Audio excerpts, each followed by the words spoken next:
नमस्कार, मैं शिक्षा मिश्रा झारखंड के सुप्रभात मीडिया में आपका स्वागत करती हूँ। दोस्तों, झारखंड के तमाम छोटी बड़ी खबरों को जानने के लिए हमारे चैनल को सब्सक्राइब करें और साथ ही कमेंट सेक्शन में ज़रूर बताएं कि आप झारखंड के किस जिले से हमारे न्यूज़ को देख रहे हैं। तो चलिए शुरू करते हैं खबर को, जानते हैं आज के मुख्य समाचार।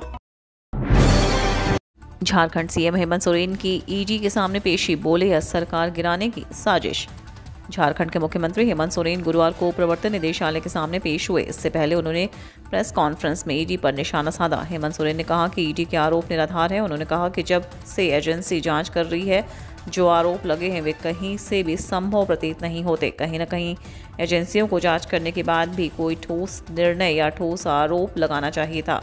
सोरेन से पूछताछ कथित अवैध खनन घोटाले में मनी लॉन्ड्रिंग से जुड़े मामले में हो रही है। देश में यह संभवतः पहला मामला है जब प्रवर्तन निदेशालय किसी राज्य के मौजूदा मुख्यमंत्री से पूछताछ कर रही है। झारखंड के कथित अवैध खनन घोटाले में ईडी ने हेमंत सोरेन के 2 करीबियों को गिरफ्तार किया था। इसके बाद ईडी ने पूछताछ के लिए झारखंड के सीएम को समन भेजा।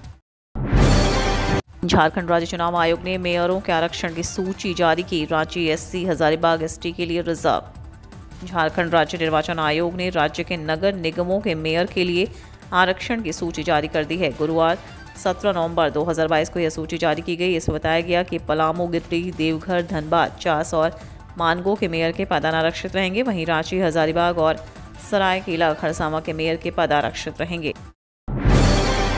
गढ़वा में करोड़ों रुपए की धान की हेराफेरी, 10 राइस मिल संचालकों पर दर्ज होंगे एफआईआर। पैक्स संचालक और मिल संचालकों की मिलीभगत से गढ़वा जिले में करोड़ों रुपए की धान की हेराफेरी किए जाने का मामला सामने आया है। किसानों द्वारा पैक्स में बिक्री किए गए धान का उठाव करने के बाद सरकार को चावल की आपूर्ति नहीं करने वाले 10 राइस मिल संचालकों पर प्राथमिकी दर्ज करने का निर्देश दिया गया है। हेमंत सोरेन व राज्यपाल में बढ़ा तनाव, षड्यंत्रकारियों को संरक्षण देने का आरोप। मुख्यमंत्री हेमंत सोरेन ने गुरुवार को ईडी कार्यालय जाने के पहले अपने आवास पर राज्यपाल रमेश बैस और भाजपा पर आरोप लगाए। उन्होंने कहा कि उनकी सरकार बनने के अगले ही दिन इसे गिराने का षड्यंत्र चल रहा है। राज्यपाल का आरोप लगते हुए कहा कि उनका कार्यकलाप निष्पक्ष और दलगत भावना से ऊपर प्रतीत नहीं हो रहा है। कहा कि कहीं न कहीं वे षड्यंत्रकारियों को संरक्षण दे रहे हैं। ईडी द्वारा उन पर लगाए गए सारे आरोप निराधार हैं। आरोप बड़े हल्के में लगाया गया है, जिससे वह आश्चर्यचकित हैं। सेंटरिंग खुलते ही जमींदोज हुआ। 7 करोड़ की लागत से बन रहे स्कूल का छज्जा, मजदूर दबे। सरकारी महकमे भ्रष्टाचार के किस्से कोई नए नहीं होते। बात चाहे अस्पताल की हो या फिर सड़कों के निर्माण की, ऐसी योजनाएं अधिकांश तौर पर भ्रष्टाचार की भेंट चढ़ती हैं। भ्रष्टाचार का एक ऐसा ही मामला झारखंड के गिरिडीह से आया है, जहां सेंटरिंग खुलते ही 7 करोड़ की लागत से बनने वाली बिल्डिंग का एक हिस्सा जमींदोज हो गया।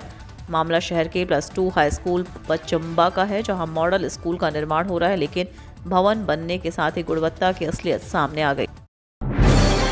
ऑपरेशन कर महिला के गले से निकाला 5 किलो का ट्यूमर, डॉक्टर बोले झारखंड का पहला केस।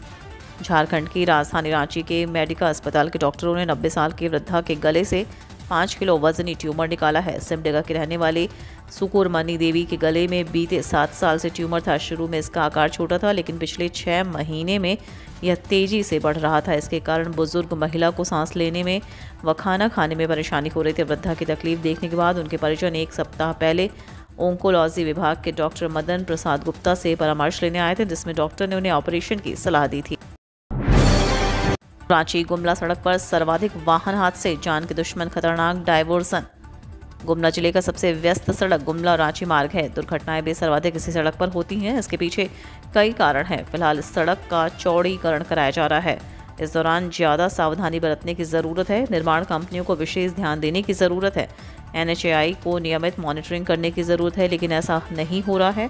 सड़क चौड़ीकरण के लिए जगह जगह डायवर्जन का निर्माण किया गया। निर्माण स्थल पर सूचना पट तो लगाए गए, लेकिन कर्मचारियों की तैनाती नहीं है। जब कभी यहाँ हादसे होते हैं तो कुछ दिनों के लिए लोग अलर्ट हो जाते हैं। पुलिस या स्थानीय लोग ही हादसे के शिकार लोगों की मदद के लिए आगे आते हैं। शिबू सोरेन की अध्यक्षता में बनी झारखंड राज्य समन्वय समिति, इन सदस्यों को मिला मंत्री का दर्जा। राज्य सरकार की ओर से JMM प्रमुख सह सांसद शिबू सोरेन की अध्यक्षता में झारखंड राज्य समन्वय समिति का गठन किया गया। इस समिति में JMM और कांग्रेस के भी कई नेताओं को शामिल किया गया। समिति में शामिल सभी सदस्यों को मंत्री का दर्जा दिया गया। इस संबंध में मंत्रिमंडल सचिवालय और निगरानी विभाग की ओर से अधिसूचना जारी कर दी गई। पाप का बोझ झारखंड पर मत थोपिए, हेमंत को रघुवीर दास की सलाह।